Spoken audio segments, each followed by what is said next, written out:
Well, we're outside the National Convention, which is going to start in a few minutes. You see delegates arriving. The National Convention acted on certain decisions that's going to be made with the party structure.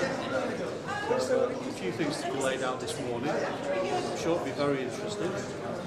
I'll let you know afterwards what happened.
Hi, my name is Stephen Woods, and along with David Semple we're making a behind-the-scenes documentary on the Conservative Party conference here in Manchester. So on Wednesday morning, or lunchtime, just before this is the view what the Prime Minister will have of the conference hall here in Manchester. Hi, my name's David Semple. We're at the Conservative Conference at the GMEX in Manchester, and this is where all the speeches are done. He didn't, that's all right. Look how big this room is. Empty now, but it's going to be full just in a couple of hours from now. And it'll be so full when the Prime Minister speaks that half the people have to be put in another room to watch a video, because they queue up for hours to get in there. So I've injured my back, and they brought me a mobility scooter to get around on. Anyway, so I'm going looking right full driving that about, but I don't mind because I hate walking. Anyway, I've got Fiona with me. David, is Fiona in the shot? Fiona's in the shot. Right, Fiona's in the shot. So I need to move a bit this way. No, come on. Fiona was our parliamentary candidate for Wythenshawe East for the second time in the recent snap election. Hi Fiona, how are you doing? Hi, I'm not too bad, thanks, Stephen. So, tell us what you're doing here at conference, and are you going to stay for all of the conference? Unfortunately, I have to travel home this evening, but I've been thoroughly enjoying myself looking at backstage for this documentary. And Fiona's been kind enough to make sure she's been looking after me, getting me cups of coffee and carrying me bags around, and even getting my mobility scooter sorted out when I injured me back, which was Grant Shapps' fault, and he's just sat behind over there. So, what have you been to? What besides you running around with us today? What else have you managed to do? Anything else? I've had a little look around the stalls. There's lots of quite interesting stuff to go and have a look at. Some really nice pictures of Manchester and various other things, and I've obviously listened to some of the speeches in the main hall. Right. Okay. So, what are you expecting out of the conference? What do you want to see the party achieve over the conference period? I'd really like us to be more cheerful. We've got a lot of good things to say about how well the country's doing, about what we've got to offer, and I don't think that's come across recently. I'd like to hear us talk more about freedom as well, because I think that's one of the core values of being a Conservative. It is because of you that we achieved some outstanding results, winning overall control of 10 more councils and gaining over 550 more councillors. For a sitting government, it was an incredible result. We took control of Lincolnshire, Norfolk, Cambridgeshire, Gloucestershire, East Sussex, Suffolk, Warwickshire, the Isle of Wight and Lancashire. In my own county of Derbyshire, we delivered a majority of 10 on the county council, something that hasn't happened for decades. Across the country, we took seats from Labour, from the Liberal Democrats and from UKIP. In the mayoral elections, we saw 4 Conservatives elected in some of England's biggest cities. In the West Midlands, Andy Street delivered a huge victory, one that many predicted wasn't possible. And now, in the second largest city in the country, we have a Conservative mayor. My 10th. I've seen the party win, and I've seen us lose too. I know why we want to win and what winning feels like. When some people write about this year's general election, they do seem to forget the fact that we did win.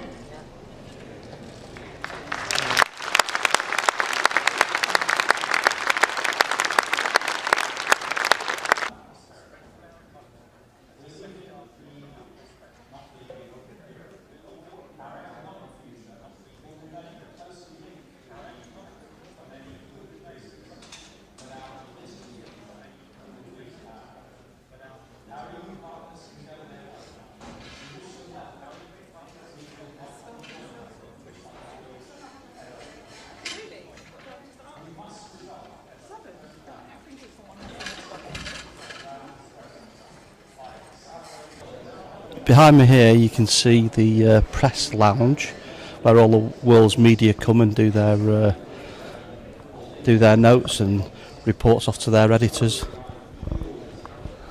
I'm going to try and catch up with the Manchester Evening News reporters who are just round the corner having a break, so we'll see what they're thinking about the conference as well up to now. But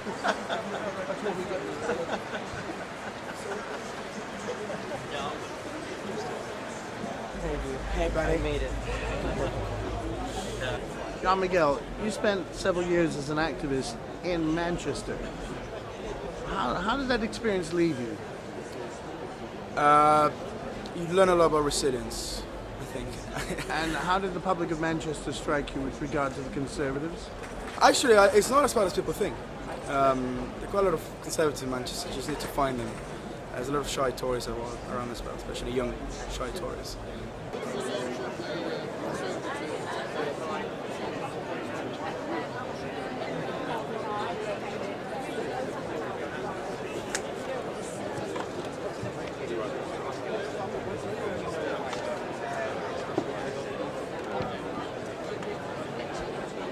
Okay, Councillor Rory Love, Chairman of the Conservative Councillors Association. And what do you do exactly?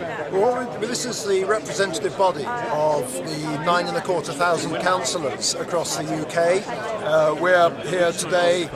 We actually went up from 8,500 to 9,250 in the latest local elections.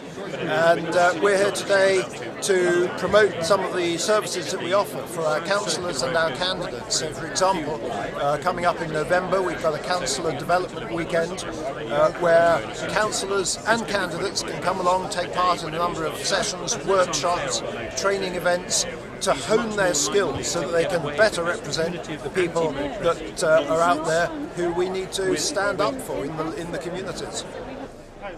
I'm speaking to Graham Brady, who's the MP for Altrincham and Sale West. I always get that West and East wrong. And who's also the head of the 1922 committee, which is the Backbenchers Committee, which represents the backbenchers to the Prime Minister. Very important role you play, I believe, especially that gives you a collective voice, doesn't it? We try to make sure that colleagues are listened to. And that's on all issues? On all issues, yes. I think sometimes we end up talking about things that affect us in Parliament, and other times we're talking about policy or the views of colleagues about how a conference should be conducted or what the future campaigning method should be. So Graham, one of your roles is you're actually on the board of the party, 1922 chair. So this morning we had a national convention meeting over in the Midland Hotel, and you sat on the panel there and answered some questions. How did you feel that went this morning? I thought it was good. I think the review has done a good, solid job. It's looked at all aspects of campaigning, the organisation of the party machine. It's looked at questions of social media, data, and whether the party was ready, which clearly it wasn't in June this year, but also making sure that it will be closer to a state of readiness for any future election. But crucially, important to put that in front of the National Convention, the people who run the associations, run the voluntary party across the country, to let them have an opportunity to question us and to have their say. I must say, from my point of view, I was quite surprised because there were some very awkward questions. I think they were answered very well, and there seems to be a sense of togetherness despite what the press is saying. How do you feel? I think that's right. I think the Conservative Party this week at our conference, people will be looking at how we conduct ourselves.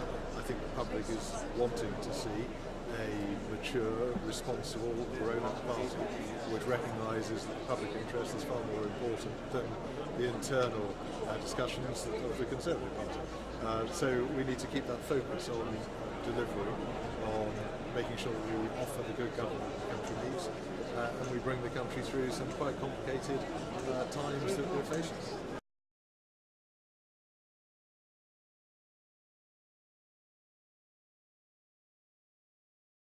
Right, day two at conference, and we're outside the conference centre facing the, looking out over the Midland Hotel.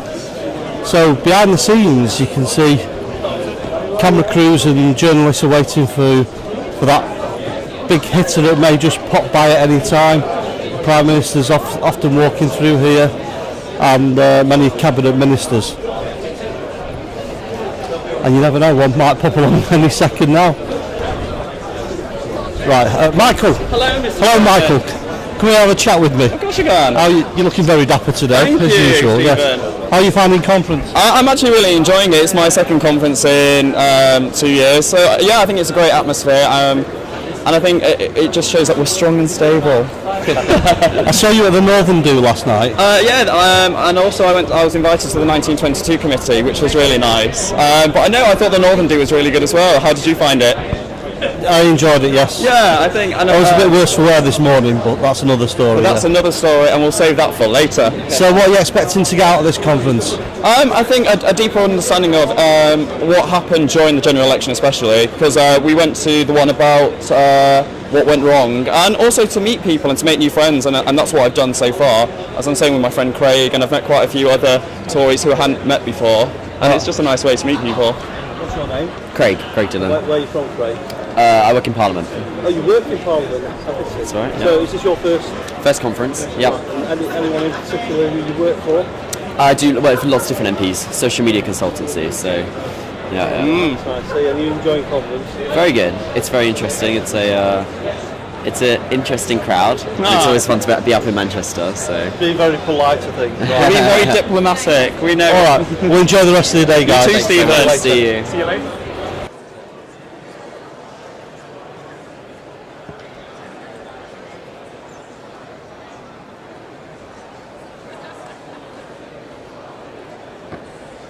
I think Manchester is a dynamic and developing place. You just have to look around and see how much construction work is going on, and you know, all the businesses that are moving up north, the media. There is definitely an opportunity for us, but it's breaking that culture that Labour have entrenched for so many years and trying to stand out again, as I said, maybe from an individual perspective rather than member of the party, because the Conservatives don't have a good name up here. Now, this is the interesting thing. Do you get a sense of some sort of primitive 19th century class war still going on in the north? Oh, definitely, yes, definitely. There's some sort of this north-south divide. No matter how far we go ahead technologically or in terms of democracy, you know, no matter how many referenda we conduct or whatever devolved powers we give to areas like Manchester, there's always going to be that overhang from the 70s and 80s where, you know, the Conservatives are not seen as a party that is going to help the North, which I strongly disagree with. I think that it doesn't matter which class or background you come from, the Conservatives are a party of opportunity.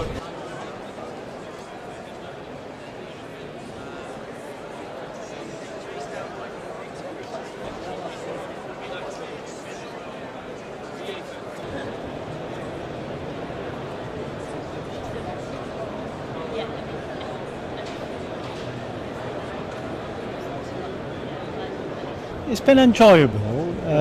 Perhaps the atmosphere's not been as lively as it should be. As lively, I don't know. I think it's. I thought that yesterday was a bit. Yes. It's a little bit subdued, but it depends on what functions you go into. I think so. I think a lot of that is to do. There's very, very good fringe events anyway, and you know, it's almost like some of the hierarchy is stepping back and wondering what's next. Well, I think the conference is more about the members anyway. Yes. Yeah. So, but the overwhelming feeling I'm getting is even the cabinet, in the previous conferences I was in, they were always like, yes, involved. At the moment, they're stepping back a bit more and letting us get the message out, if we can, to them lot out there. Okay, so what are you looking forward to now for the rest of the conference? The rest of the conference is... Well, we're looking forward to the rest of the conference. Want to see Boris's speech tomorrow. Tomorrow, definitely. And obviously for the Prime Minister on Wednesday. And we're going to try and go to the Friends of Israel tonight.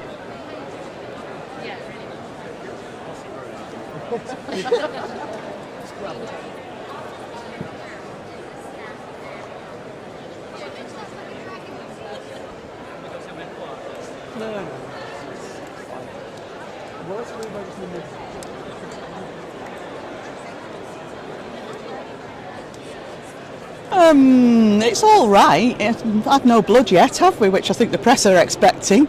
Everything seems quite calm and a little bit flat, actually, I think. What about you, Andrew? Yeah, we don't seem to have got the oomph that have been at previous conferences. The personalities aren't there. Very solid underneath, but it's that personality which sells it to the public. Right, it seems a little bit slower this year than last year, doesn't it? Oh, I think so.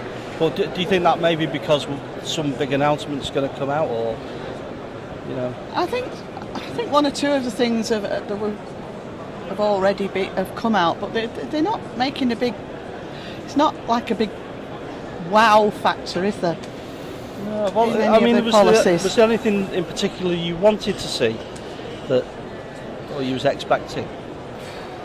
I don't know. I think we're just at the minute we're just going round in circles with Labour, aren't we? Because we all know what the priorities are, and we're trying to be different, but we're also trying to please the common person, which Labour think that they represent, and they don't actually.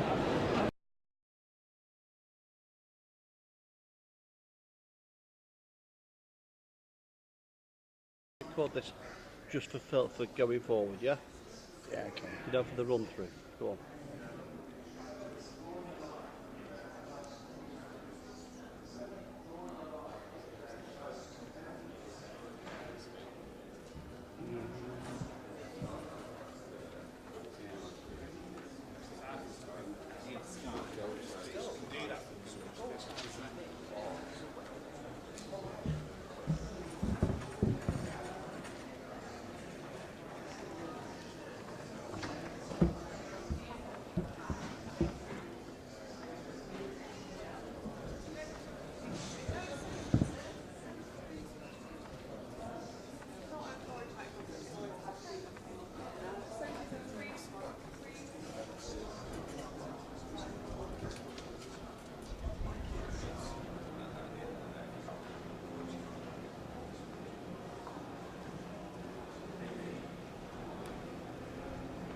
Here we are in front of the GMEX. Behind me, the Midland Hotel, the magnificent Midland Hotel. And it's day 3. And it's going to be, for the press, an interesting day because David Davies and Boris Johnson are speaking. Now, for us, that's just normal, everyday conference stuff. It's the usual thing because our party's united on most points. But the way the press reads it is they're looking for gossip and stories so they can sell newspapers. In the United Kingdom, the lowest unemployment rate for 42 years, the highest number of people in work ever, the #1 destination for investment into Europe. And every time one of these facts emerges, it is reported in tones of slight disappointment, and with the inevitable qualification, despite Brexit. It is time to stop treating the referendum result as though it were a plague of boils or a murrain on our cattle or an inexplicable aberration by 17.4 million people. It is time to be bold, to seize the opportunity.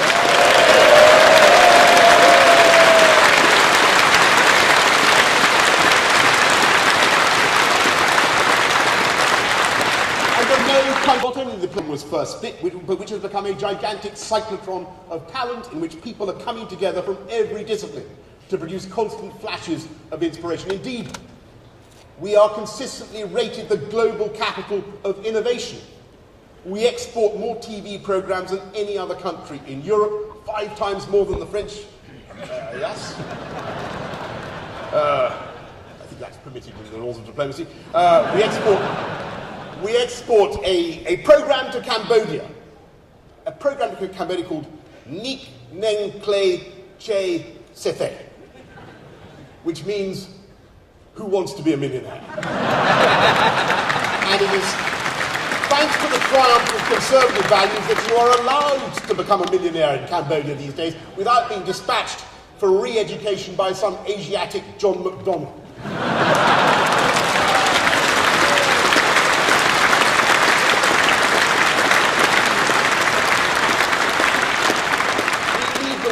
We lead the world in bioscience and fintech and many other techs and some branches of artificial intelligence, cybernetics. What's Labour's what was Corbyn's first response on hearing the news that we lead the world in cybernetics? He wants to tax robots. Make them join the union. Ask, did Manchester become great? Did Manchester become great by taxing the spinning jenny? We have a growing space program run by my brother Joe Johnson. And I have a candidate, my friends. For the first man we gently blast into the moon. And that is the superannuated space cadet from Islington. And I know he has an innocent and bold-trousered air. But his domestic policies, Jeremy Corbyn's domestic policies, would rack up debt that our children and grandchildren would be unable to pay. And his foreign policies would imperil not just this country, but our friends and our neighbours as well. Conference, we cannot allow it to happen. 200 years ago, people used to come to this city to see something revolutionary, the beginning of the modern world. And once again, this country has had the guts to try to do something new and different, to challenge received wisdom with a democratic revolution that we can turn into a cultural and technological and commercial renaissance. There are people who say we can't do it. We say we can. We can win the future because we are the party that believes in this country and we believe in the potential of the British people.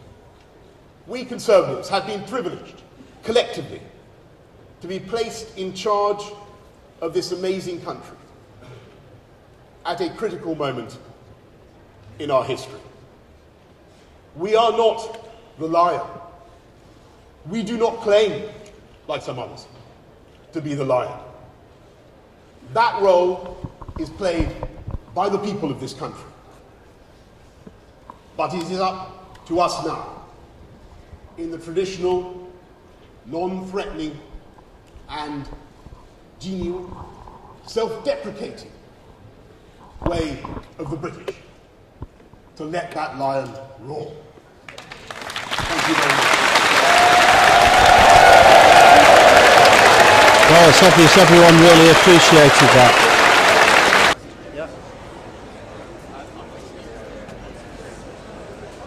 So you've done what I've asked you not to do. You've just wrecked the shot completely. What? You walk right in front of the camera. So what? People walk in front of the camera all the time.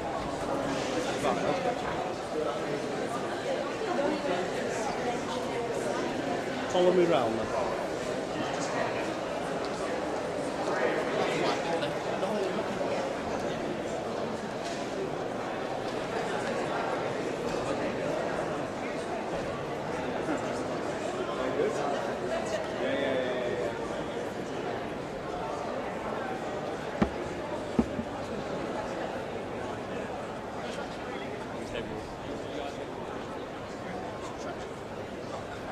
I know what we're going to do.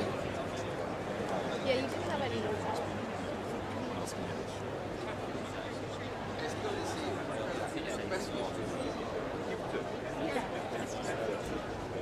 We'll go round the stalls.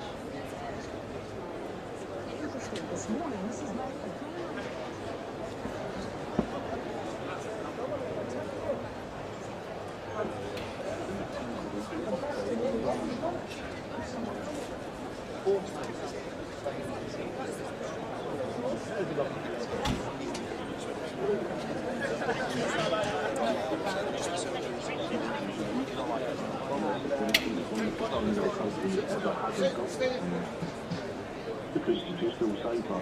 And when you point into that tens of thousands of people.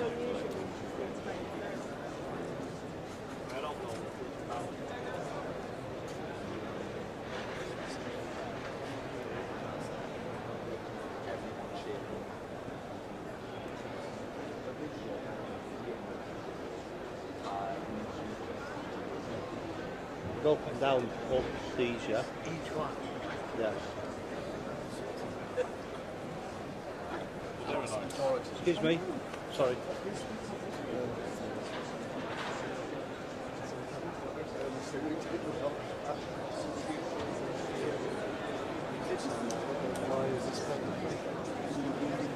Can you go ahead and move that? I need to get through here. I'll walk through. She has limited.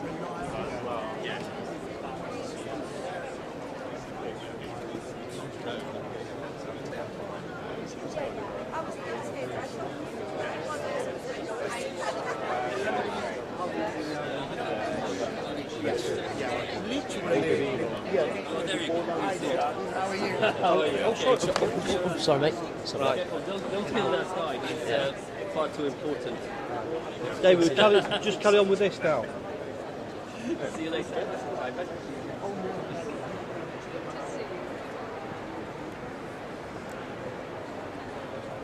Where's she?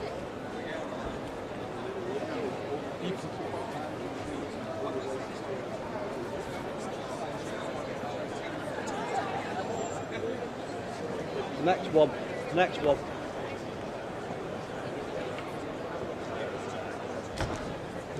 To the side, David, to the right.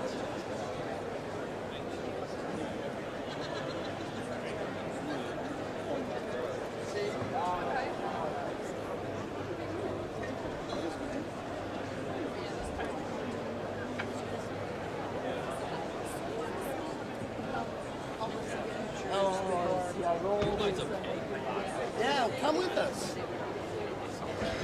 I've got, well, I'm just following this because he said that. Are you okay, Steve? Yeah, we're just doing a run through. If David gets out the shot. Right. Phil, but Don't be upset. his big backside. Sometimes you guys David, argue like you're blocking out the lens. Sometimes you guys argue like you're a married couple. You know that? Are you okay? I haven't seen you in one of those for a while. Are you feeling okay? I hurt my back the other day. Oh shit. That's why I'm doing this. Is it getting better or worse? Well, it's all right. I'm not walking around. Yeah. David, we've got a yellow problem on the camera. Check it out. What does that mean? Stop it for a second. 32. No, we've got 3 minutes. 3 All right, minutes I'll left. just go down the side. Up on your bench. See you guys. All right, I'll see you in a bit. Yeah, go down the side. Yeah. Yeah, we've got a new take. Norman Smith. Sorry. Just getting a bit of Norman on.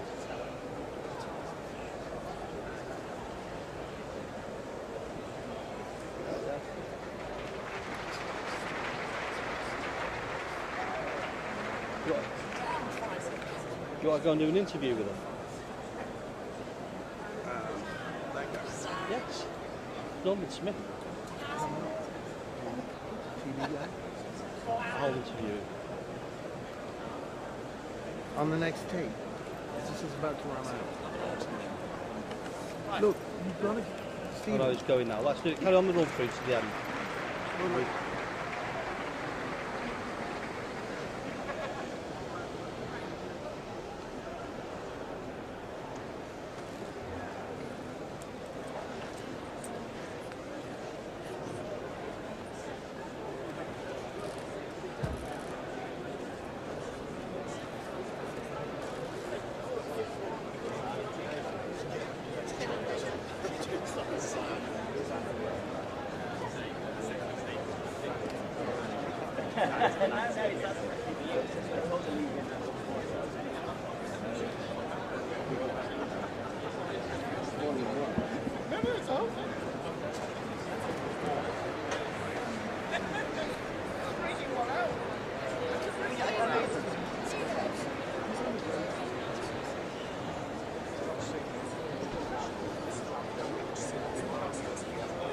I've never heard that before. Is this so you picked up?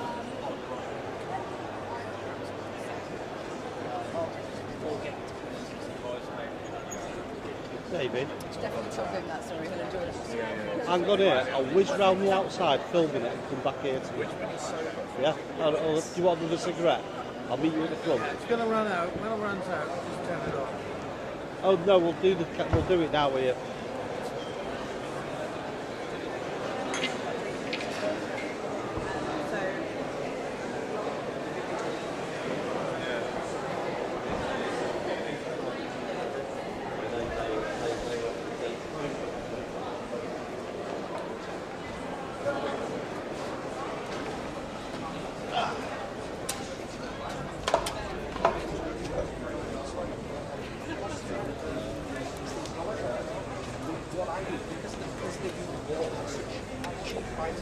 With me here today I've got Councillor Arnold Saunders, who earlier this year won the Kersal by-election in Salford. Hi Arnold, how are you doing? Hi Stephen, very well, thank you. I'll just explain what's the political setup around Manchester. I'm chairman of Wigan Children's Leiston. My constituency is made up of 8 wards, 3 wards being in Trafford and 5 wards being in Manchester. Now the Manchester Federation is made up of 4 constituencies, but the most northern constituency, which is Blakely and Broughton, has How many awards does it have in? It's got 5 from Manchester and 2 from Salford. So it's a bit similar to Wythenshawe and Sale East. So Arnold, in the Manchester Federation area, underneath the Salford Conservatives, won his seat, and it's the first time we've had a... It's the first Conservative to be elected to Kersal for 25 years, and the first time Conservatives have won a seat off Labour in an inner city outside London for I don't know how many years, but a lot. Right, I see. So how are you finding it as a councillor? Very, very interesting. Probably harder than I thought it would be, certainly in terms of time. There are more meetings than I could ever have imagined. Meetings, committees, subcommittees of subcommittees, and there's quite a lot of casework as well. But it's very interesting and very enjoyable. Right, okay. So conference, what are you making of it so far? I'm enjoying it. By no means my first conference, as you know, Stephen. I enjoy these sort of things. It's just up my street. I enjoy meeting people, rubbing shoulders, and as well, actually having some sort of input. As you know, I did want to try and speak from the platform, but I don't think that's going to be. You've not had any confirmation? No, I've not had any confirmation of that. But I did go along to a couple of fringe meetings, and actually it's a bit like the council, where a lot of things happen away from the main council chamber. There's actually some very interesting things that you can yourself have an input in a fringe meeting. I went to a social care meeting and I've got a lot of experience with social care, and actually I think I had quite an input into it. Well, I think that's the importance of conference, that members come along, you get to meet everyone that involved with the party, but most of all we do get to have a say. Absolutely. I don't think people from outside the party realise. No, I don't think they do. So, hi, I've got my boss really here, Councillor Michael Winstanley. Yeah, absolutely. Who, besides a councillor in Wigan, or what's the ward you're councillor of? Orrell in Wigan, is also the area chairman for Greater Manchester Conservatives. How are you doing, Michael? I'm very well, thank you, Stephen. Yeah, having an enjoyable conference. What do you make of it up to now?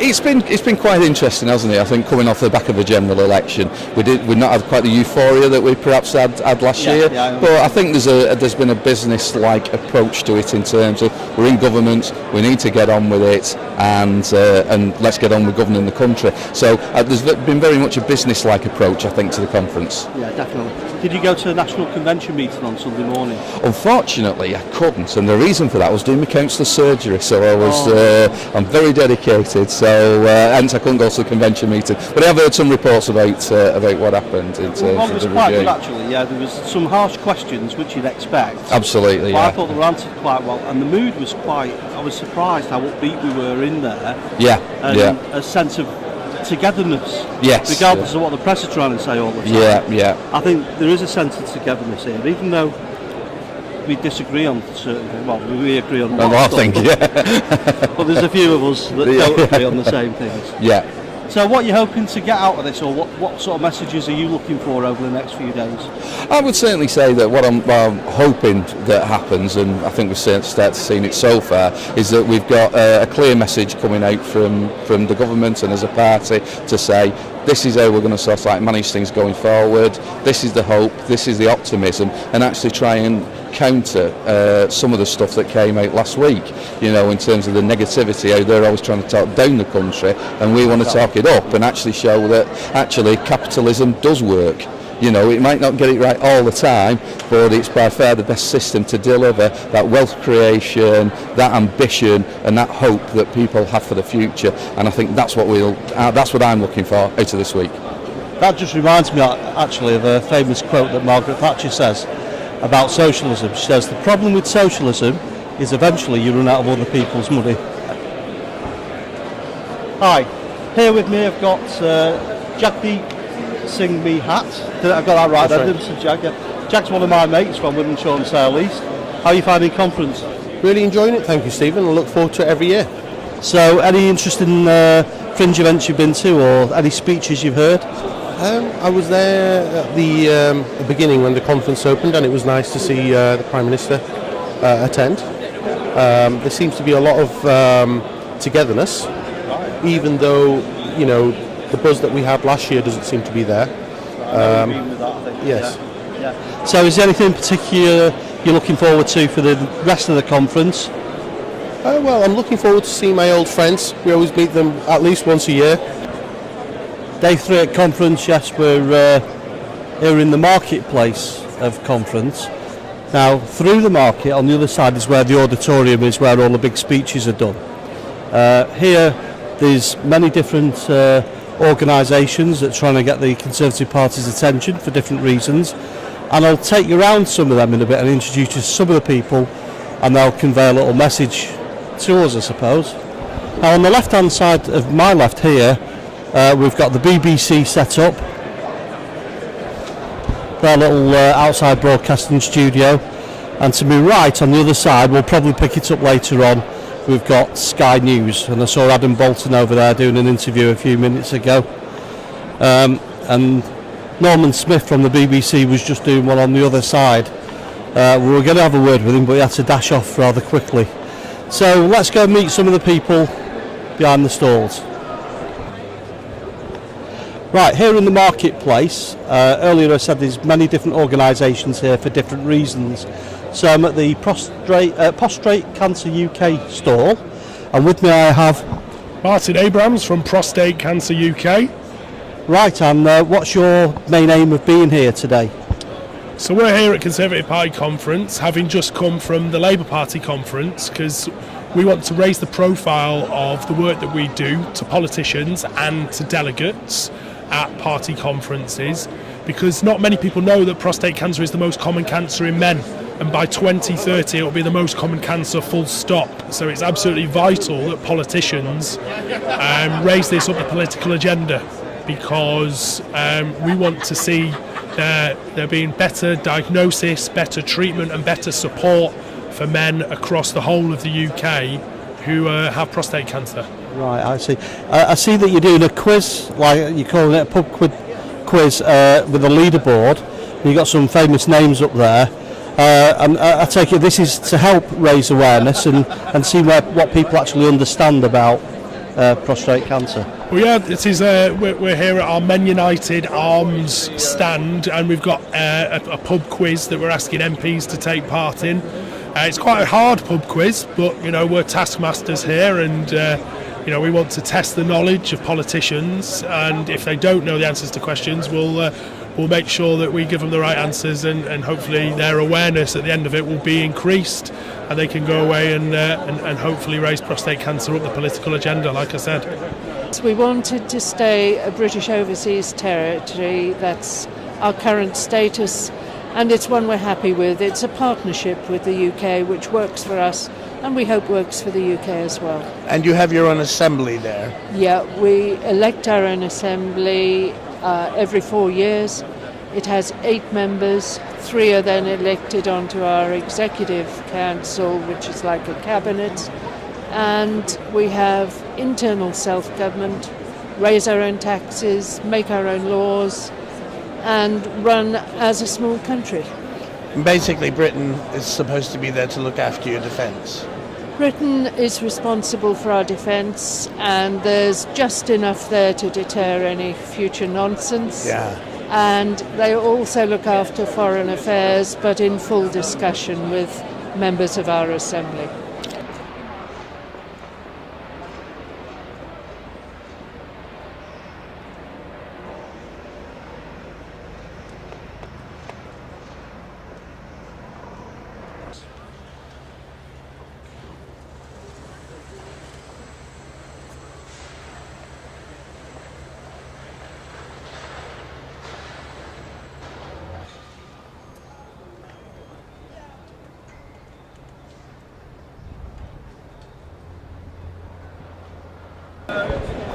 A bit of history of the Conservative Party here. We'll start at the beginning. The Conservative Party, in its current form, only dates back to 1834, when Sir Robert Peel, who was the head of the party in Parliament, as opposed to the Duke of Wellington, who was the head of the party in the House of Lords, gave us the Tamworth Manifesto, which created the spirit of modern conservatism, which was to move forward, but to keep anything that's valuable and not get rid of it. Now, next to him is Edward Stanley, the 14th Earl of Derby. He was Prime Minister 3 times in 3 very short terms. Disraeli was the head of the Commons and Derby was the head of the Lords. Benjamin Disraeli. He began as an anti-Peel, anti-free trader. The Peelites went eventually into the Liberal Party. William Ewart Gladstone, who late became the first head of the Liberal Party, was in fact a Peelite conservative. Disraeli, who was Jewish but allowed to stand for Parliament because he was brought up as a Protestant. His father split with the rabbi. Funny world, isn't it? Disraeli was definitely one of the colourful characters of the 19th century. He basically founded what we call one nation conservatism. And in his time as Prime Minister, it was a very significant term as Prime Minister, he was very much into things like social reform and had a large working class support. It's particularly in Manchester, 100,000 plus people came out in support of Disraeli in the 1870s. He also got for the British Empire the Suez Canal, a significant achievement. Robert Cecil, the 3rd Marquis of Salisbury, who was a direct descendant of Queen Elizabeth's First Minister and also direct descendant of James I's First Minister, William Cecil and Robert Cecil in the 16th and 17th centuries. He was the first person in that family to achieve the top office in 3 centuries. Sometimes it takes that long. His big change for the Conservative Party was to oppose Irish Home Rule. Gladstone, the Liberal leader, wanted to give Irish Home Rule in 1885, and Joseph Chamberlain, a Liberal dissident, took 100 MPs away from the Liberal Party and crossed over the floor to allow the Marquis of Salisbury to form a government. They became the Liberal Unionists. And as a result, the Conservative Party began to be called the Conservative and Unionist Party. In fact, for many decades, it was just called the Unionist Party. He was Prime Minister for 14 years, and the Boer War, of course, was the most famous event of his time. Arthur Balfour, a Manchester MP for East Manchester for 10 years. He was Prime Minister after Lord Salisbury resigned. In fact, he was the nephew of Lord Salisbury, which is why they have the phrase, Bob's your uncle. And that's how you get ahead. And Arthur Balfour was a Scottish intellectual. As Prime Minister, he had a very hard time, and it's much like the times we've had over the last 30 years. There was a divide in the Conservative Party between the free traders and the protectionists. Indeed, the ex-Liberal MP, Joseph Chamberlain, was a protectionist. And of course, the Conservative Party had embraced free trade at the time. One of the reasons that Winston Churchill left the Conservative Party and went over to the Liberals is because he supported free trade. But Arthur Balfour was an unlucky Prime Minister. But in fact, there were many achievements during his term, such as the Entente with France and school education reforms. He became famous for the Balfour Declaration of November the 2nd, 1917, which was the proudest thing in his career and the one cause that he most believed in for creating a Jewish nation in Palestine in the Middle East. He subsequently served under other prime ministers, David Lloyd George as Foreign Secretary, and also in the 1920s under Stanley Baldwin. Meet Andrew Bonar Law. Andrew Bonar Law was a Canadian born in Nova Scotia, and he became the leader of the Conservative Party after Arthur Balfour. The most significant move of his career was to support David Lloyd George in becoming Prime Minister at the end of 1916, so that we had a coalition that could actually win the war, because Lloyd George was the man who won the First World War. Andrew Bonar Law was like his right-hand man, but he withdrew from the Lloyd George coalition in 1922 because he didn't want to go to war with Turkey. And the Conservatives sacked Lloyd George at the Carlton Club, I believe, and the 1922 committee became a backbenchers committee that was formed in 1923 that came out of that. Andrew Bonar wasn't Prime Minister for very long and didn't achieve much. He was more famous in his partnership with Lloyd George. This is Stanley Baldwin. He was like a sort of Harold Wilson, Harold Macmillan figure for his day, or even a Tony Blair. He was a socially progressive conservative. He was dominated the political era from the time of the fall of Lloyd George in 1922 until 1937, when he retired to make way for his successor Neville Chamberlain. He wasn't always Prime Minister. He was in a coalition with the Labour leader Ramsay MacDonald, but he was the dominant man of the era. Many people thought he was an outstanding figure, but his foreign policy let him down, because in appeasing the Third Reich during the 1930s, which is what most of the Conservative Party and most of the Labour Party and politicians supported, apart from Churchill and a few others, he let the country down, and he felt ashamed of that. But he always said Churchill will be the man who I'm not going to allow him in my government. He will be the man who sorts out the problems later on. Baldwin was basically dominated that political era more than any other subsequent British Prime Minister has. He would be what you call the start of sort of social liberal conservatism, of the sort of post-war conservatives that we've had since 1945. This is Neville Chamberlain, the unlucky man. He's the second son of Joseph Chamberlain, who'd been part of the Liberal Unionists who joined the Tory party. Lloyd George, when he was in the Lloyd George government, Lloyd George couldn't stand him because he felt that he was a pinhead. That was the name he used, and actually sacked him from the government. But Neville Chamberlain was a successful businessman. He was Minister of Health during the 1920s and made a lot of progress, and was a social reformer. He was Chancellor of the Exchequer in the 1930s, and as Prime Minister he was probably one of the most powerful people who entered Downing Street. But he had decided that because Britain was faced with three potential enemies, Nazi Germany, Japan and Italy, he had decided to pursue the appeasement policy even more than the Baldwin government, which is why he signed the very controversial Munich Agreement.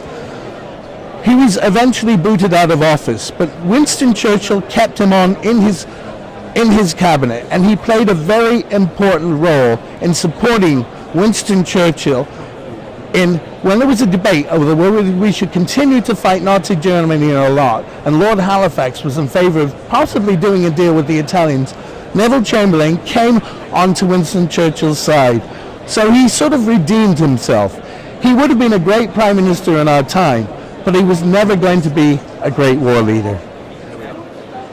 Look who I've met, it's Jim Davidson. How are you doing, Jim? Yeah, I'm all right, mate. Good to see you. Now, how many years have you been coming to conference? Well, do you know what? I went to some in the 80s, but they were a bit of a blur. I can't quite remember them. But this is the third year on the trot I've been here with Care After Combat for the veterans. Ah, right. That's... Yes, we look at... Well, a couple of years ago I came here. George Osborne very kindly gave us £1 million from the LIBOR funds to get our charity in the state that it's in now. We're looking after veterans in the criminal justice system.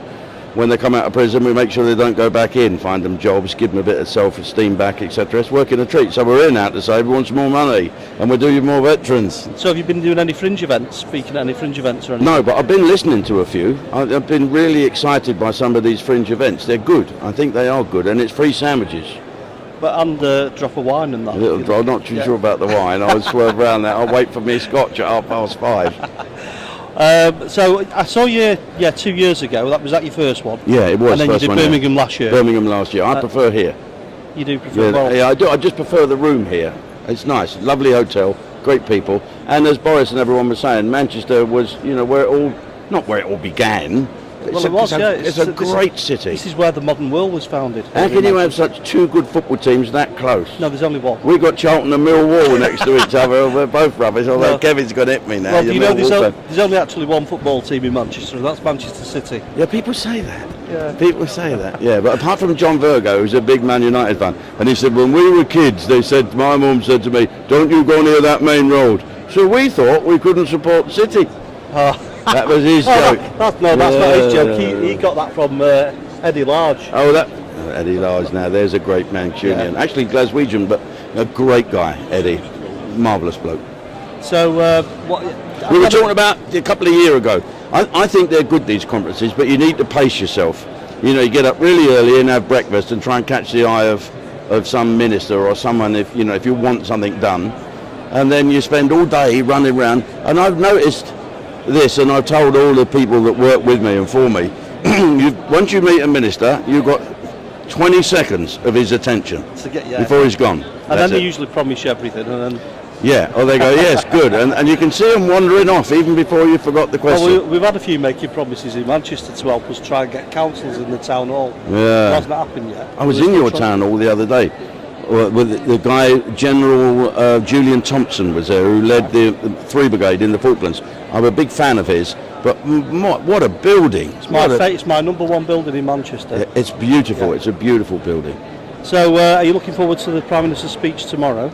Yeah, I am looking forward to that, but what I'm really looking forward to is getting these letters into ministers' hands and getting an invoice I've got here. I thought this could be new. This is an invoice that I'm going to give to the Chancellor, because it says here we have saved the country 24 million quid in reoffending, so here's the bill for it. So I don't know what it's you want 24 million? No, I don't want 24 million at all. I want to know if he wants to increase 24 million to 240 million in 2 years, and we can do that by doing all the veterans, getting all the veterans to stop reoffending, and we can save the government a fortune. I wasn't aware. Well, if you work out that reoffending is the average cost of £200,000 per person, that's what it costs. To keep someone in prison is 40,000, but the reoffence, the families, the benefits, it's a complete nightmare.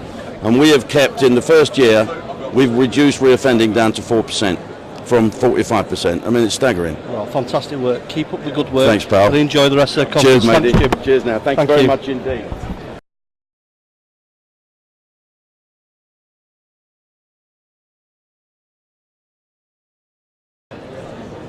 So here we are, last morning of conference, day 4. It's approximately 9 o'clock in the morning, and the delegates are queuing up already, ready for the main event, which is the Prime Minister's speech. So, like I've just said, it's 9 o'clock. The Prime Minister's not coming on stage till about 12:15, I think is the timing. So we've already got about 1,500 delegates in the queue, queuing for today's event. We'll go and see what some of them think. So here we are queuing up for the Prime Minister's big speech, and with me here I have Norma. Hi Norma. Hello. Whereabouts are you from? Stoke in Hampshire. Right, I understand you were a councillor a few years ago. Yes, I was a councillor for Winchester for 6 years. Right, I see. I remember first meeting you in Birmingham 7 years ago. That's right. Yeah, and unfortunately 7 years ago I was stuck in one of these and I couldn't even get out and walk to the chair. And this year have hurt me back, and that's why I'm using one of these again. But I know you have a bit of difficulty getting around, and this is how we met, wasn't it? By both being in one of these 7 years ago. Yes, definitely. Yes, it was. We were up in the Gorge, weren't we? Yes, in Birmingham. Yeah, yes, that's right. Yeah. So, how many conferences have you been to now? 17. 17, and obviously you must enjoy coming to them. Yes, I do very much. So, thinking over the 17 years, how do you think this conference compares to others? Well, I think it's fairly on a par. It has been a little quieter, but no, on the whole, I think it's been successful. I think the main reason for this is because we didn't know really what to expect, did we? What's happened? That's true. And all that lot, and what the press is pumping out, the fact that we're all divided and everything. And I've never seen so much of a closeness. This one. Yeah, and all my conference friends that we meet now on a yearly basis, kind of grows every year. They're all happy, and we're all together on it, and we're from all parts of the country, different parts of the country. So, no, I agree with you that it's. I think we're probably a little bit closer. I think we've really pulled together. Yeah, I think that as well. Yeah. Anyway, are you looking forward to the Prime Minister's speech? Oh, very much so. Well, have you seen her before around conference in any events? No, I haven't seen her in events, but I have seen her around conference quite a bit. Yeah, because sometimes the Prime Minister will go to different events and meet members, and there's fringe events going on and dinners and things like that. So I mean, I've met the Prime Minister a couple of times over conference, and you get to hear snippets of what she may say today. So have you heard of anything what she may be saying today, or you? I haven't actually. I haven't seen the news this morning because we wanted to get here early so that we could get in. Well, I've purposely not watched the news this week to do this programme because I didn't want to influence in what we were saying or anything like that. So I may do an added section to this once I've analysed what the news has actually said and compare it to what I actually know, which is always strange. How many things have you been to and the news has said something different? Well, we find after every conference that perhaps we've been to the wrong one because it never coincides with what the press are saying. No, it's always a strange one, that, isn't it? Yeah. All right. Well, thank you very much, Norma, and you enjoy the rest of the conference. Morning. How you doing? Good morning. How are you doing? And what time did you get here? Just after 8 o'clock. Well, you've been in this queue since 8 o'clock. Well, we had to go through security and the queue outside, and then 8:30 this queue. So There's been 2 queues. No, 3 queues actually.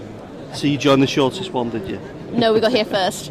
We ran, believe it or not. It's like the sales at Harrods or something at New Year where you're camping out. Absolutely. So how have you found it this year? Honest answer? It's going to be the honest answer. No, yeah, we're just getting a feel of what. I think it's been really good.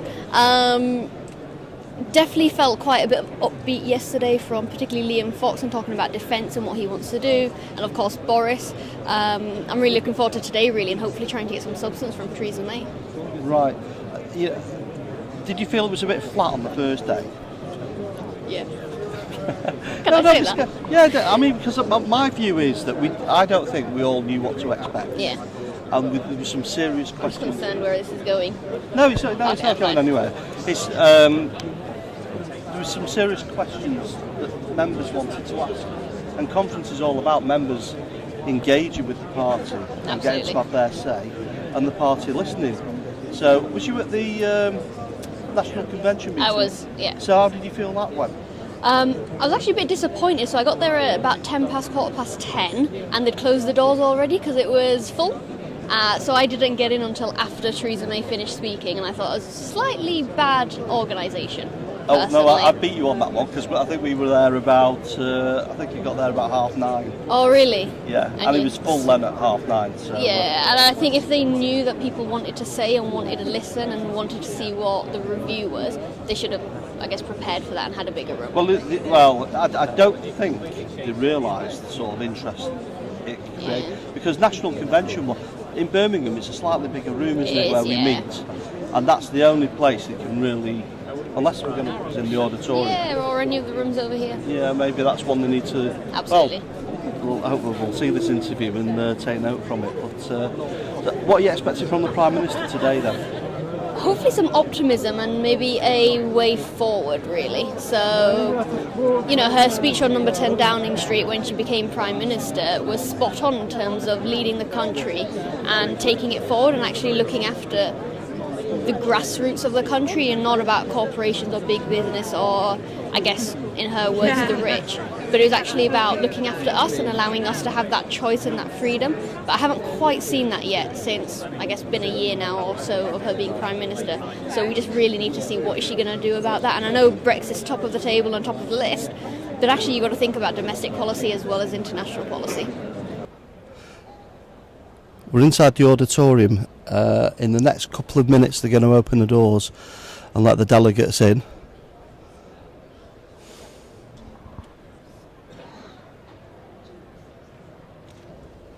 Right, literally minutes away now from the delegates being allowed to come in, and you can see the preparations as the lights go down. Right, we're only moments away from the delegates. And they've done the lights again. Right, we'll try and do this without the lights going off again. Right, yes, we're only moments away from the delegates coming in. The very last preparations. Right, the auditorium's nearly full now. Closest to us here are our MPs. Many ordinary delegates spread about, with some VIP guests filling up towards the front. And you'll notice in the middle behind me over there is some reserved spaces. That's normally for the cabinet ministers.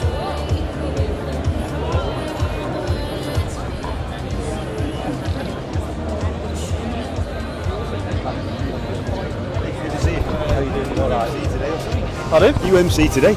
No, we're doing a behind the scenes document.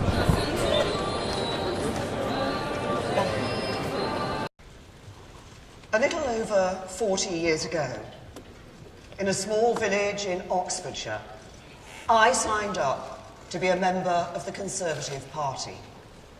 I did it because it was the party that had the ideas to build a better Britain. It understood the hard work and discipline necessary to see them through. And it had at its heart a simple promise that spoke to me, my values and my aspirations, that each new generation in our country should be able to build a better future, that each generation should live the British dream, and that dream is what I believe in. But what the general election earlier this year showed is that 40 years later, for too many people in our country, that dream feels distant. Our party's ability to deliver it is in question. And the British dream that has inspired generations of Britons feels increasingly out of reach. Now, I called that election, and I know that all of you in this hall, your friends and your families, worked day and night to secure the right result. Because of your hard work, we got 2.3 million more votes and achieved our highest vote share in 34 years. That's simply... Very interesting to note here that the Prime Minister's not using auto cue for this. That simply would not have been possible without the long days and late nights, the phone calls, the leaflet drops, the weekends and evenings spent knocking on doors. So for everything that you do, let me say thank you.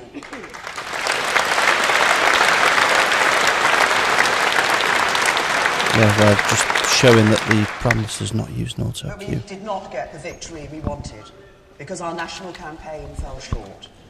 It was too scripted, too presidential, and it allowed the Labour Party to paint us as the voice of continuity when the public wanted to hear a message of change.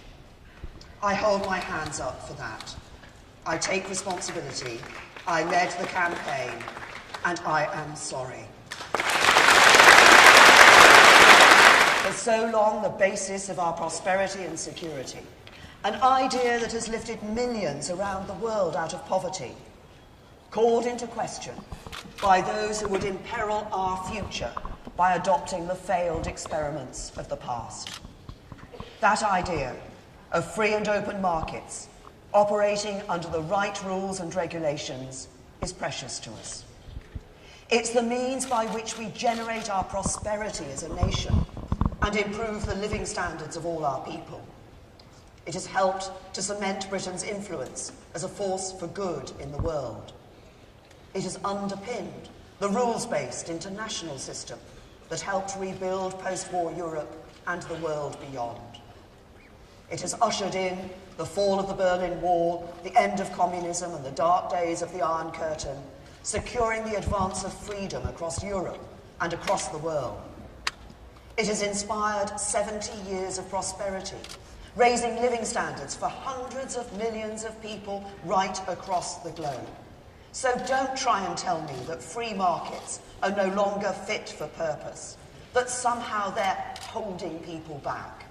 Don't try and tell me that the innovations they've encouraged, the advances they've brought, the mobile phone, the internet, pioneering medical treatments, the ability to travel freely across the world are worth nothing. The free market and the values of freedom, equality, rights, responsibilities, and the rule of law that lie at its heart remains the greatest agent of collective human progress ever created.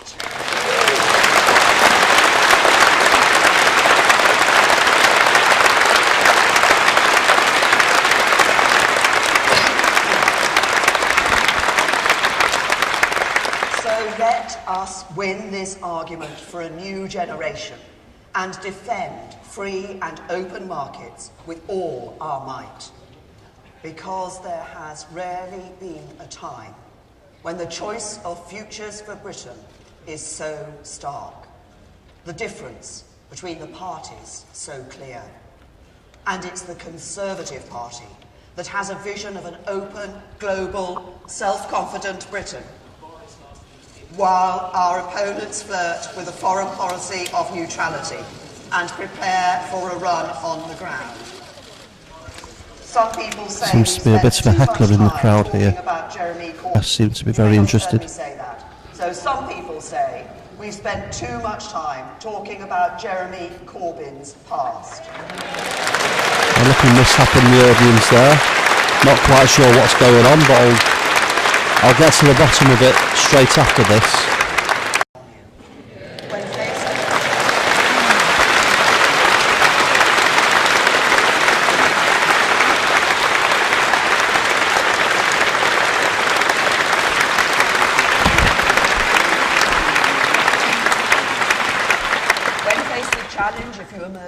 When confronted with adversity, if you find the will to pull through.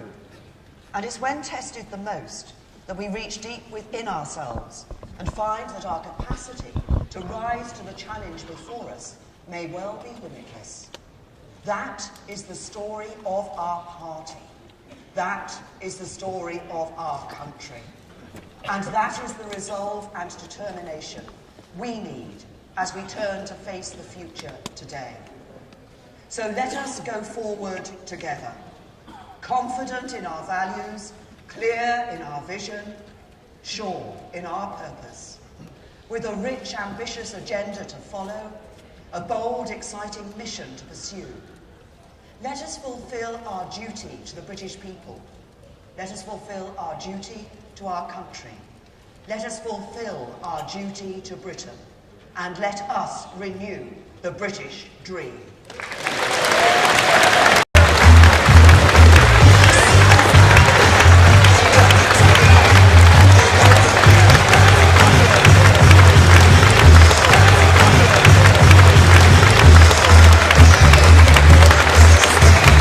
Well, this is a very different Prime Minister's speech that I've ever seen before.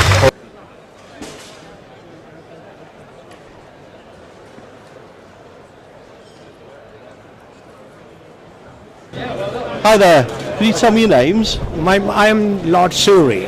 Lord Surrey, I've seen you about many times. Yes, I've been attending the conference for the last 30 years. Yes. My first conference was in 1984 in Brighton, when the bomb blasted that conference. Right, you was there when... So since then I became firm to come and watch and participate in every conference. So how do you feel this conference has gone compared to others? Well, I think it has gone very well. I'm sure there have been very good speeches for many days. I've been here since last Sunday, and taking today's the final speech of the Prime Minister, I think it was an excellent speech. Yes. And she proved herself, though she was having a bit of problem with her throat. I felt sorry for her because... But it doesn't matter, yeah. It can happen to anybody, isn't it? Yeah. But she tried her best to speak every word, but she has decided to speak. Yeah. She spoke very well. She did not care about his throat talking.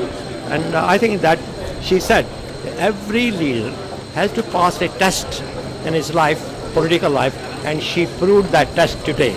And she has passed that test. I think she is going to be with us as a leader for many years to come. I wish her best of luck. Thank you very much. Have a safe journey home. Take care. Well said. Well said. Hi guys, what's your names? Simi Sekon from Yorkshire, property lawyer and business entrepreneur. And I'm John Pennington from Bradford in Yorkshire, and I'm deputy leader of the Conservative group on Bradford Council. Right. So what have you made of it, this conference?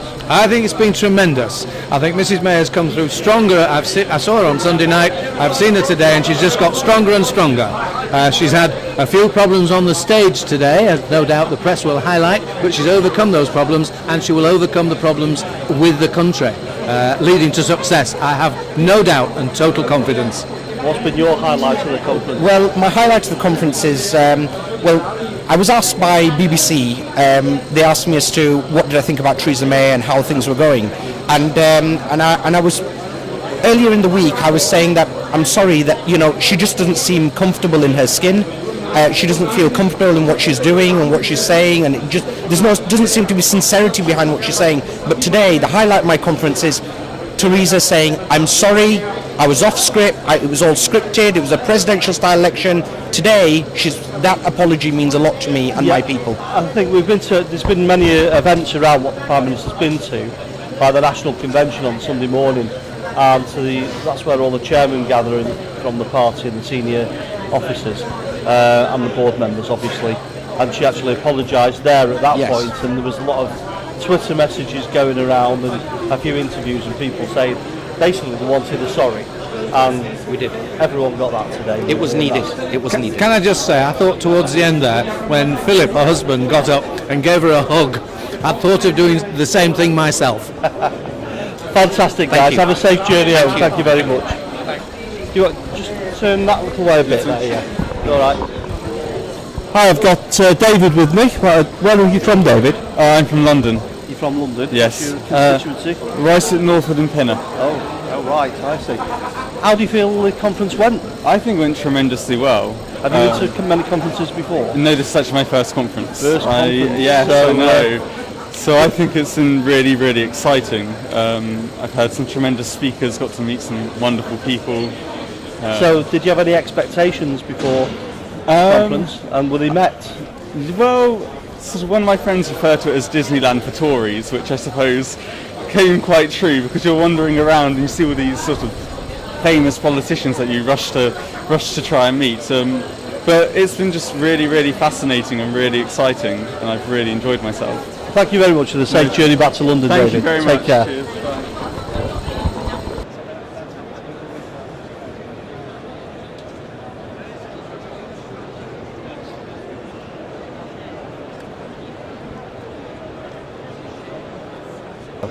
Right, well, conference is over.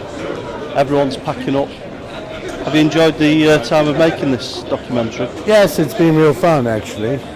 It's been interesting. I like the whole backroom effect of all the behind-the-scenes stuff we've been catching, spying on the press and the photographers and all of those people too. It's been interesting. Yeah, well, I wasn't sure what to expect when we started doing this, because there was a funny atmosphere around. Everyone noticed that in the early days. It was a bit subdued. Normally when we go to conference we're excited and all sorts of things going on, but I think because of what's happened with the general election, with disappointment within the party, what was going about, I think that's why the mood was how it was. And then from the National Convention, it started improving as far as I'm concerned. Because that's the first point when the Prime Minister said sorry. And we had them awkward questions from the floor from association chairman, grilling the party board about the situation. That's and the way it should be. we got some good answers, Yes. So I saw this positive move forward from that. How do you feel about that? Well, I felt that too, and I think this speech today done by the Prime Minister transformed the whole conference. It gave it a much more positive, unified effect for the party, because of all the stuff the press has been putting in about divisions. But if you actually listen to what Boris Johnson says, listen to what David Davies has said, and Liam Fox and the Prime Minister, it's all on the same track. And she did say that they're looking at all options today. They were worried about whether we're looking at the option of leaving without a deal. And she said those for that reason, because people question that, and especially in the session with Owen Paterson. I watched that last night. She did say we're looking at all options, and I know the civil service is looking at all options, which means she's leaving herself open. If she doesn't get a good enough deal, she won't sign one, she won't do one. Right, I think what we'll go and have a chat to a few people in the bar before everyone, it's where they say the goodbyes to go home. We'll have a coffee first. We'll have a coffee first.